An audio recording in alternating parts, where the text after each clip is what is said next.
ओम शांति। आप सभी रूहानी भाई बहनों का आज की मुरली मंथन में स्नेह से स्वागत है। ओम शांति। आज तारीख है 21 नवंबर 2025। चलिए आज के बाबा के महावाक्यों पर गहराई से चिंतन करते हैं। आज की मुरली का शीर्षक है, मीठे बच्चे, तुम अभी गॉडली सर्विस पर हो। तुम्हें सबको सुख का रास्ता बताना है, स्कॉलरशिप लेने का पुरुषार्थ करना है। यहाँ बाबा हमें हमारी सबसे बड़ी जिम्मेदारी याद दिला रहे हैं, गॉडली सर्विस मतलब ईश्वरीय सेवा। हाँ, और ये समाज सेवा नहीं है, बल्कि हर आत्मा को उसके सच्चे स्वरूप का परिचय देकर सुख और शांति का रास्ता दिखाना है। बिल्कुल। और इसमें जो स्कॉलरशिप शब्द बाबा ने इस्तेमाल किया है वो मुझे बहुत दिलचस्प लगा। दुनिया में तो स्कॉलरशिप के लिए कितना कंपटीशन होता है, एक दूसरे से आगे निकलने की होड़ होती है। तो इस रूहानी स्कॉलरशिप का मतलब क्या है? ये बहुत अच्छा सवाल है, क्योंकि यही ज्ञान और भक्ति का जो अंतर है वो स्पष्ट हो जाता है। अच्छा, यहाँ बाबा इस शब्द का प्रयोग पुरुषार्थ की तीव्रता के लिए कर रहे हैं, प्रतिस्पर्धा के लिए नहीं। दुनिया की स्कॉलरशिप दूसरों को पीछे छोड़ने के लिए होती है, जबकि ये ईश्वरीय स्कॉलरशिप ये तो सबको साथ लेकर आगे बढ़ने की है। अरे वाह। आप जितना दूसरों की निस्वार्थ सेवा करते हैं, उनकी आत्मा को शक्ति देते हैं, उतने ही आप इस स्कॉलरशिप के अधिकारी बनते जाते हैं। तो मतलब यहाँ की जो मेरिट लिस्ट है वो सेवा के आधार पर बनती है, अंकों के आधार पर नहीं। एकदम सही। और वो भी ऐसी सेवा जो किसी को जीवन का सही रास्ता दिखाए। ये वो सेवा है जो हमें स्वयं भगवान ने सौंपी है, इसीलिए बाबा इसे गॉडली सर्विस कहते हैं। ये दुनिया की किसी भी और सेवा से बहुत ऊंची है, क्योंकि ये हमारे 21 जन्मों का खाता जमा करती है। सही बात है। और इस गॉडली सर्विस को करने के लिए, दूसरों को सुख का रास्ता दिखाने के लिए सबसे जरूरी है कि हम खुद निर्भय हों, क्योंकि एक डरा हुआ व्यक्ति किसी और को सहारा कैसे दे सकता है। बिल्कुल। और इसी से जुड़ा आज मुरली में एक बहुत गहरा प्रश्न भी है। आज का प्रश्न है, तुम बच्चों की बुद्धि में जब ज्ञान की अच्छी धारणा हो जाती है तो कौन सा डर निकल जाता है? ये तो सीधा मनोविज्ञान की मूल में उतरने जैसा है। डर हमारी सबसे आदिम भावनाओं में से एक है। हाँ, और जो जवाब दिया गया है वो बहुत ही विशिष्ट है। बाबा ने उत्तर दिया, भक्ति में जो डर रहता कि गुरु हमें श्राप न दे देवे, यह डर ज्ञान में आने से, ज्ञान की धारणा करने से निकल जाता है। सही बात है। क्योंकि ज्ञान मार्ग में श्राप कोई दे ना सके। रावण श्राप देता है, बाप वर्षा देते हैं। देखिए, बाबा यहाँ सीधे उस डर की जड़ पर चोट कर रहे हैं, जो अक्सर कई गुरु शिष्य परंपराओं में अनजाने में पैदा हो जाता है। अधिकार का डर, दंड का डर, श्राप का डर। जी। बाबा का तर्क ये है कि सच्चा आध्यात्मिक ज्ञान आपको किसी व्यक्ति पर निर्भर बनाने के बजाय आपको स्वतंत्र और निडर बनाता है। जब आप ये समझ जाते हैं कि परमात्मा केवल देता है, जिसे यहाँ वर्षा या विरासत कहा गया है, तो आप उस डर के चक्र से ही बाहर आ जाते हैं। मतलब ये डर कि वो कुछ छीन सकता है या नुकसान पहुंचा सकता है, वो खत्म हो जाता है। बिल्कुल। श्राप देना यानी नकारात्मक ऊर्जा भेजना, ये तो अज्ञान और अहंकार का प्रतीक है, जिसे मुरली में रावण कहा गया है। ज्ञान इससे ठीक उल्टा काम करता है। चलिए तो फिर मुरली की और गहराइयों में उतरते हैं और समझते हैं कि बाबा हमें ये निर्भयता और वर्षा कैसे दिलाते हैं। बाबा सबसे पहली और सबसे बड़ी गलती की तरफ इशारा करते हैं। वो कहते हैं कि हम सब ने ये मान लिया है कि ये शरीर ही सब कुछ है। हाँ, और यही सबसे बड़ी गलतफहमी है। बाबा एक बहुत सुंदर उदाहरण देते हैं कि एक्टर कॉस्ट्यूम पहनकर पार्ट बजाता है, वो कॉस्ट्यूम नहीं बन जाता। ये शरीर तो एक कॉस्ट्यूम है, जिसे आत्मा जो असली एक्टर है वो पहनकर इस दुनिया की स्टेज पर अपना पार्ट बजा रही है। अच्छा। और जैसे ही हम खुद को शरीर समझने लगते हैं, हम उस आत्मा को भी भूल जाते हैं जो इसे चला रही है, और आत्माओं के पिता यानी उस परम डायरेक्टर को भी भूल जाते हैं। तो ये देह अभिमान या बॉडी कॉन्शियसनेस ही सारी गड़बड़ की जड़ है। और यहीं से शायद वो 84 जन्मों का चक्र का आइडिया भी जुड़ता है ना। मुझे ये हमेशा बहुत फैसिनेटिंग लगता है कि ये एक अनंत लूप नहीं है, बल्कि जन्मों की एक निश्चित संख्या है। बिल्कुल। ये एक बहुत बड़ा राज है जो बाबा खोलते हैं। जैसे किसी फिल्म में हीरो हीरोइन का पार्ट शुरू से अंत तक होता है, और किसी का बस कुछ देर का। हाँ, और किसी सहकलाकार का बस कुछ देर का।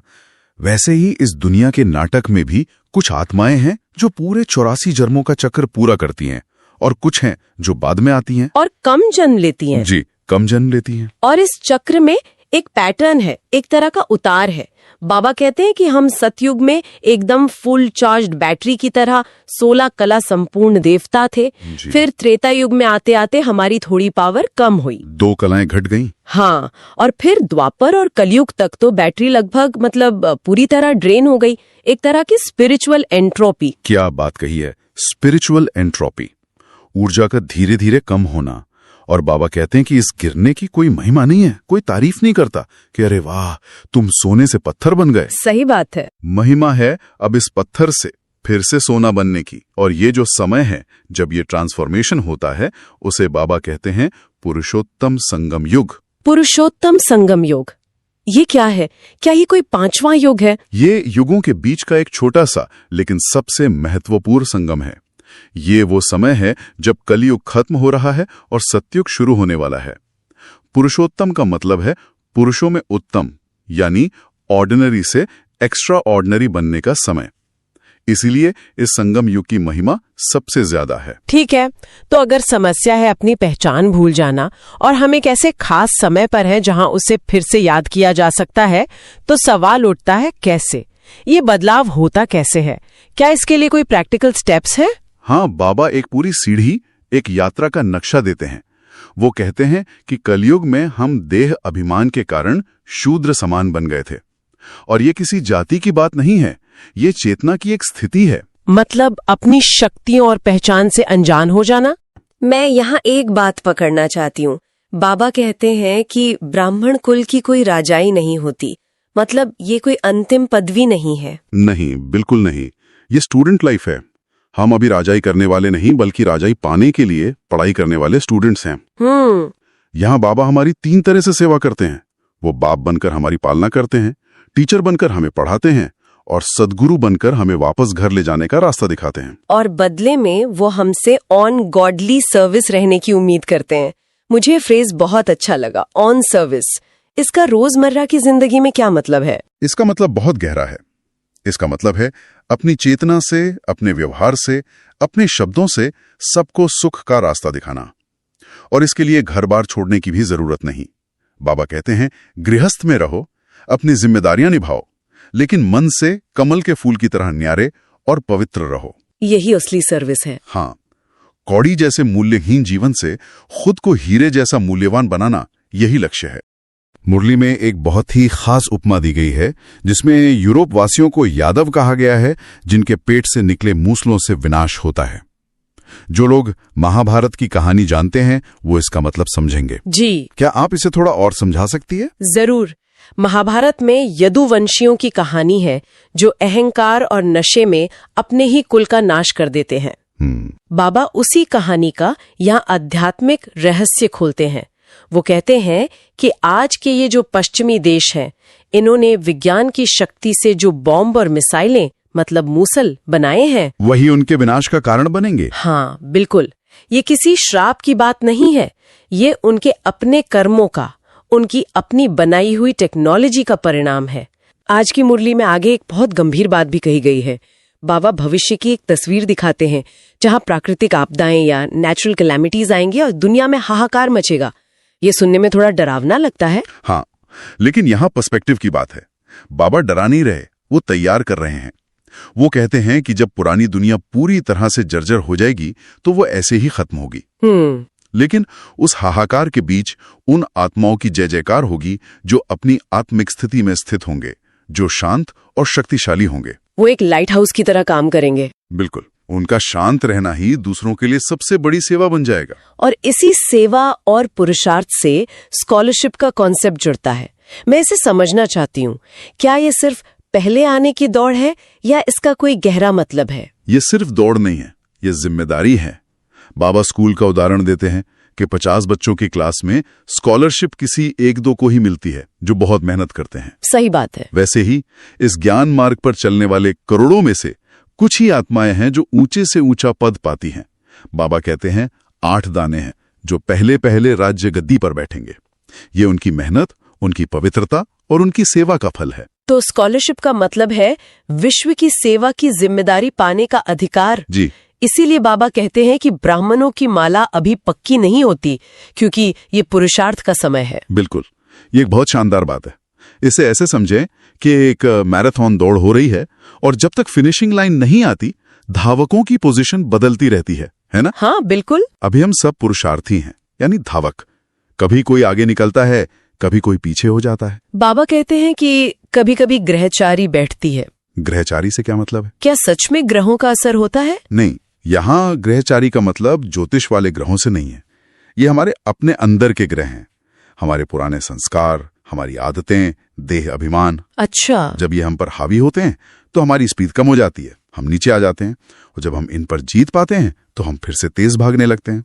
इसीलिए माला या फाइनल रैंकिंग अभी तय नहीं हो सकती। वाह, ये तो बहुत ही प्रैक्टिकल बात है।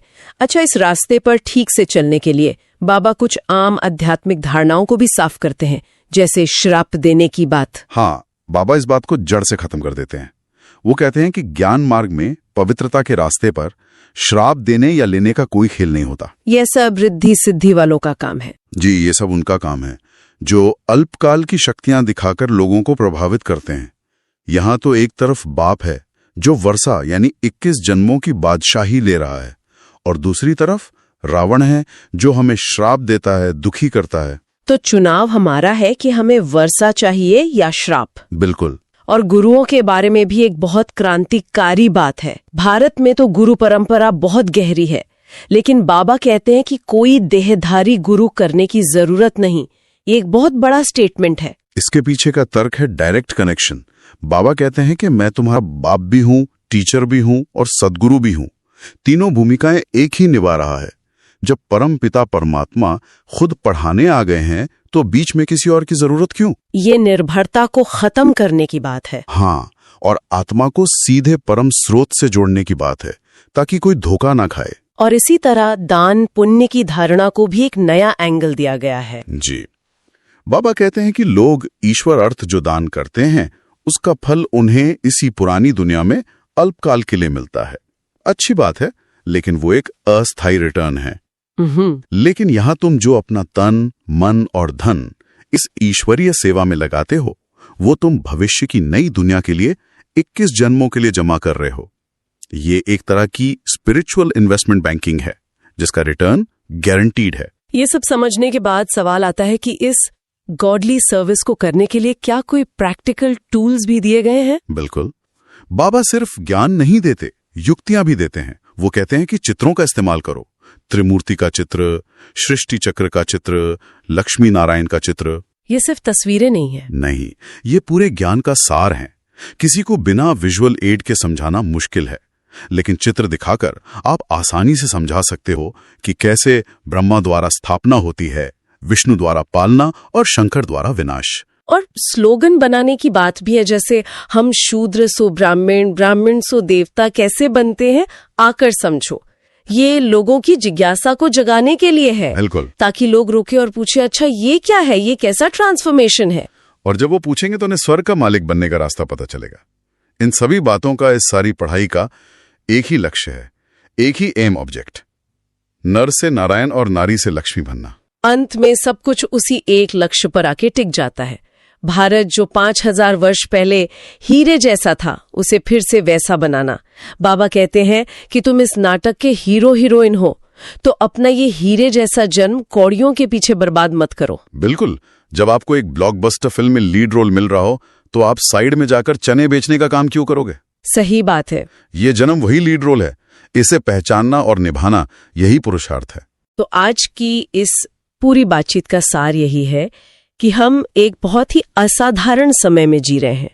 ये सिर्फ एक और दिन नहीं है, ये कल्प का वो संगम है जहां समय खुद बदल रहा है और आत्माओं का पिता खुद आकर हमें हमारी भूली हुई कहानी, हमारी असली पहचान याद दिला रहे हैं। ये खुला निमंत्रण है अपने जिंदगी की सबसे महत्वपूर्ण गॉडली सर्विस पर हाजिर होने का। ये सिर्फ सुनने का नहीं, बल्कि धारण करके उस स्कॉलरशिप का हकदार बनने का निमंत्रण है जो हमें विश्व कल्याण की जिम्मेदारी सौंपेगी।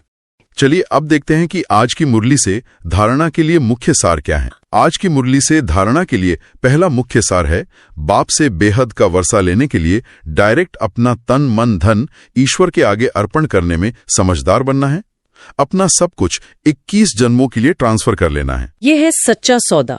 और दूसरा सार है, जैसे बाप पढ़ाने की, संभालने की और श्रृंगारने की सर्विस करते हैं, ऐसे बाप समान सर्विस करनी है। जीवन बंध से निकाल सबको जीवन मुक्ति में ले जाना है। ये है बाप समान बनने का लक्ष्य। सिर्फ अपने लिए नहीं जीना है। जैसे बाप रहमदिल है, वैसे ही हमें भी हर आत्मा के प्रति रहम की भावना रखकर उन्हें दुखों से निकालने की सेवा करनी है। अब आते हैं बाबा के मधुर वरदान पर। आज बाबा ने वरदान दिया है, ज्ञान कलश धारण कर प्यासों की प्यास बुझाने वाले अमृत कलशधारी भव। ये वरदान आज के समय के लिए बहुत प्रासंगिक है। बाबा समझाते हैं कि आज दुनिया में मेजॉरिटी आत्माएं प्यासी हैं। प्यासी? किस चीज की? वे प्रकृति के अल्पकाल के साधनों से, झूठे ज्ञानियों से और परमात्मा के नाम पे चल रहे आडंबरों से थक चुकी हैं, निराश हैं। उन्हें सच्ची शांति और सच्चे ज्ञान की एक बूंद की प्यास है। तो ऐसी आत्माओं के लिए हम अमृत कलशधारी कैसे बन सकते हैं? बाबा कहते हैं कि आत्मा और परमात्मा के परिचय की एक यथार्थ बूंद भी उन्हें तृप्त कर देगी। हमें बस निमित्त बनना है। ज्ञान का अमृत कलश तो बाबा ने हमें भरकर दे दिया है। हमें बस उसे हर प्यासी आत्मा तक पहुंचाना है। जी, जब हम यह सेवा करते हैं तो हम खुद भी अमर बनते हैं और दूसरों को भी अमर बनाने का पुण्य कमाते हैं। और आज का स्लोगन भी बहुत सुंदर है, एडजस्ट होने की कला को लक्ष्य बना लो तो सहज संपूर्ण बन जाएंगे। ये स्लोगन तो मतलब ब्राह्मण जीवन का आधार है, एडजस्टमेंट, समायोजन की शक्ति। हाँ, अगर हमारे अंदर हर परिस्थिति में हर प्रकार के संस्कार वाली आत्मा के साथ एडजस्ट करने की कला आ जाए तो हम कभी डिस्टर्ब नहीं होंगे।